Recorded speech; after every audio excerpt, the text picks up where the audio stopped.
ભાવનગર મહાનગરપાલિકાના આરોગ્ય વિભાગ દ્વારા ભાવનગરની મુખ્ય બજારમાં સરપ્રાઇઝ ચેકિંગ।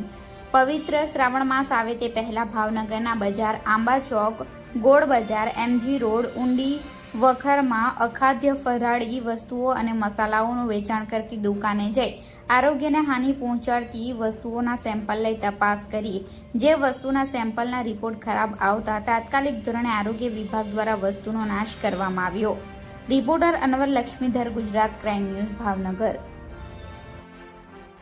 ભાવનગર શહેરમાં તહેવારોને લઈને ચેકિંગ માટે નીકળ્યા છો, શું કહેશો?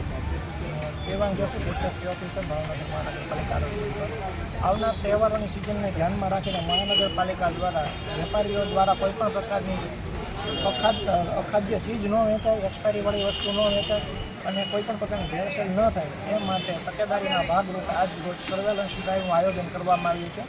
આજે કરાયેલી ડ્રાઈવની શરૂઆત જમાદાર શેરી, શાક માર્કેટ અને શાક માર્કેટ પાસેના આસપાસના વિસ્તારોમાં આવેલી કરિયાણાની દુકાનમાં તપાસ કરી એક્સપાયરી ડેટવાળી અથવા અખાદ્ય વસ્તુઓ માલુમ પડે તેના સેમ્પલ લઈ અને સર્વેલન્સ સેમ્પલ લઈ અને સરકારી લેબોરેટરીમાં મોકલાવવામાં આવે। અંદાજિત કેટલી દુકાનોમાંથી સેમ્પલ લીધા છે? અત્યારે જે કામગીરી ચાલુ કરતા 3 દુકાનમાંથી જુદી જુદી પેકિંગ નમૂનાઓ લીધા છે। હજી આજના દિવસમાં ચાલુ છે।